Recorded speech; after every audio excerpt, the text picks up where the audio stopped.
Quest update v74 dropped recently, and we already went in depth, talked to you about the new multi-room space setup, how seamless multitasking is now automatically in the headset, other little features like how DisplayPort cables can now broadcast what you're showing through the USB port, and now in a new v74 SDK, we have got thumb Microgestures, and that AI audio to expression we talked about got some updates too. So let's talk about what Microgestures are. This is part of hand tracking, a subset of gestures where we're used to opening your hands, fully seeing each finger moving independently, pinching to grab stuff, tapping stuff with your finger. Now, this is kind of like a D-pad in ways on a controller, but you put your thumb down on your finger and you're able to just turn and move your thumb from side to side. So there's a smaller thumb tap. You can swipe left, right, forward, backward, all by keeping your hand out in a somewhat closed neutral position and just moving your thumb around. Meta says they want these to be intuitive and low-calorie inputs, implying that it's a much less strenuous way to swipe. Or if you're used to swiping on a phone, you're just kind of flicking your thumb up. This would be more like that, rather than having your whole arm up, touching a menu, and then swiping in an upward or downward direction to look at things. This is still early. You're not going to suddenly see this show up in apps, but developers can choose to integrate this into them, even for PC linked up quests. Some websites also hypothesizing that this could be a first step towards the wristband codenamed Ceres, a Meta-branded wristband that would use neural microgestures, whether that's input on Quest or for the future of Ray-Bans or the Orions, and all that is still to be seen, but we'll keep you updated. But we also told you before about how Meta was trying to make audio to expression, meaning that a headset could listen to how you're talking, the emotion in your voice,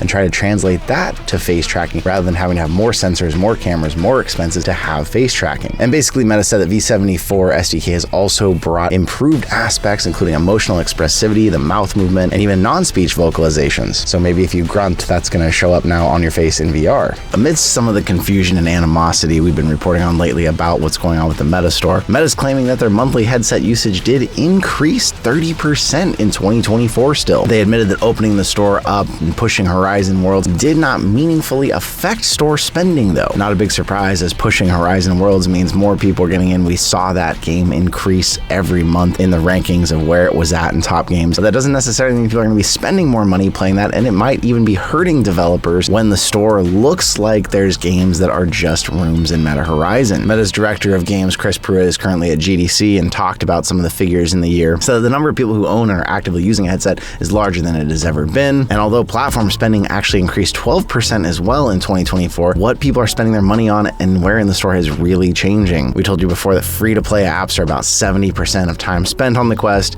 and that people are spending more time in the Quest 3 than previous headsets, but that fact and figure could be upped a lot by people playing games like Gorilla Tag that can be played unlimitedly forever and can be free the whole time. Now they're saying that teenagers are the largest demographic on the headset and possibly having less disposable income. This means that they're attracted more to free-to-play games or online games. But one thing you have to keep in mind here is statistics would also show a lot of the people on the Quest as teenagers, because people can't have junior accounts or accounts under the age of 10. So if there is kids on the Quest, they're also going to show up as teenagers. And then also with new older audiences seeing it as more of a productivity device, that doesn't necessarily mean they're buying games either. How do you feel about the condition of the store right now, all of the Horizon Worlds on it, and what are you using your headset mostly for? And if you need more proof that free-to-play works on the Quest, the VR game Mannequin said they saw a huge influx of new players after they switched their game to free-to-play. 100,000 new players, in fact, but there is still a premium upgrade that costs $9 if you want it.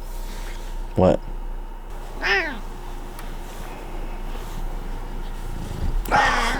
Look who's back in videos. If you haven't gotten to play Mannequin before, it's an asymmetrical horror game that pits you as either an agent or an alien, but the aliens can pose as mannequins looking like the people that are frozen in time as well, making them very hard to track down. I got to play it with a couple content creators back in the day, and it was really fun, but I personally have mixed feelings about how so many games are having to go free to play and what it's doing to the industry, but it's good to hear that they're at least seeing success with it. Over 2 million people in America are in prison right now. With debates ranging from whether prisons are helpful, hurtful, or for profit, the question always arises of how do we help people reintegrate into society after. While VR might actually be able to help with this problem, prison can be a difficult place to teach people job skills between safety risks, lack of staffing, and funding. One correctional facility is teaching their inmates automechanical skills inside of a VR headset. This isn't new, with tons of companies from UPS to Walmart incorporating VR into their training, but this might be the first time we have heard of a prison doing the same thing to help people re-enter the workforce. Hopefully, they don't figure out how to install Prison Boss on the headset.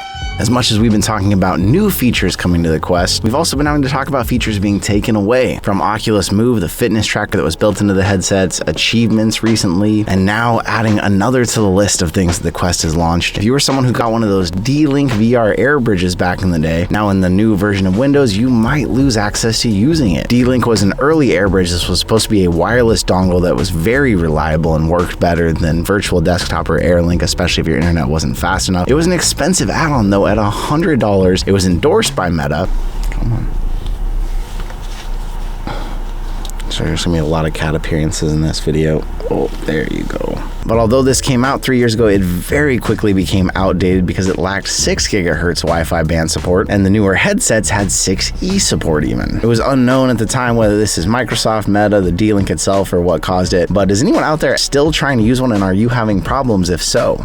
We've talked about the Quest Games Optimizer before and how that tool really unlocks your ability to push your headset to the limit, from changing refresh rates and resolution and being able to make your games look as good as possible on the Quest. One feature we haven't talked about is its ability to capture stereoscopic 3D video. This means that not only can you create 3D videos out of in-game environments that could be viewable in 3D on another headset again, but you can even use it with pass-through as a 3D video camera. So normally if you record in a Quest headset, it just records with a single perspective, one camera, one eye, but with the Quest Games Optimizer, you can actually record videos with both eyes, even with pass-through. This means you could take your headset on vacation with you, record some of the locations you went to, and then relive them later in VR. There's a full write-up on how to do it with Quest Games Optimizer if you want to, in the best formats and codecs. If you're interested, I'll leave a link in that down below. But it's a neat feature to think about that you could use your headset for. It's not really something that's promoted or used now.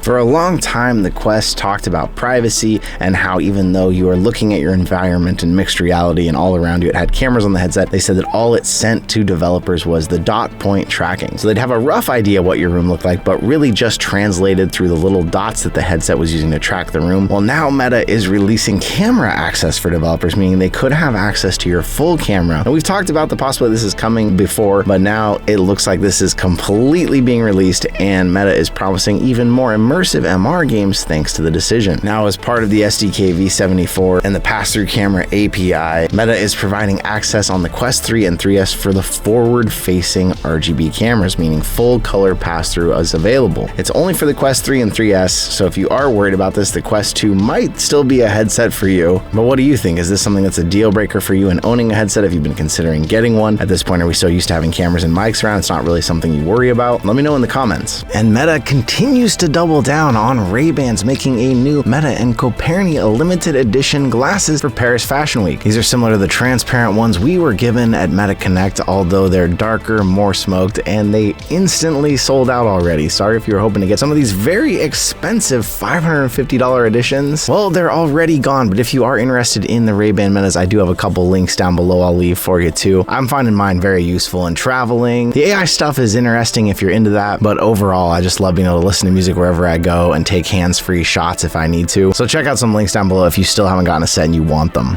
In news outside of the Quest sphere, LG has announced they are going to cease their XR product efforts. They're going to continue research and development, but completely stop their product commercialization efforts. This was something that had been leaked early by a South Korean news outlet, and now LG has confirmed it is true. This means that the news we had talked about before of Meta and LG officially partnering up for an XR collaboration, and then the later news that that was delayed, postponed, or possibly canceled, looks like it has been canceled entirely. Asus and Lenovo are still planning on making their own Quest-style headsets, but it looks like LG is back out of the race. Not that we haven't seen this before though, Samsung kind of pulled out and they came back, so doesn't mean it's necessarily the end of it for LG, but it's definitely been a tough year for VR news. So with all that, how are you feeling out there about the space right now? Are you finding that your headset is becoming more of a productivity device, a media watching device, or a dust collecting device? I'd love to know in the comments down below, but once again, I just want to say thank you so much for being here with me, and I'll see you in another reality.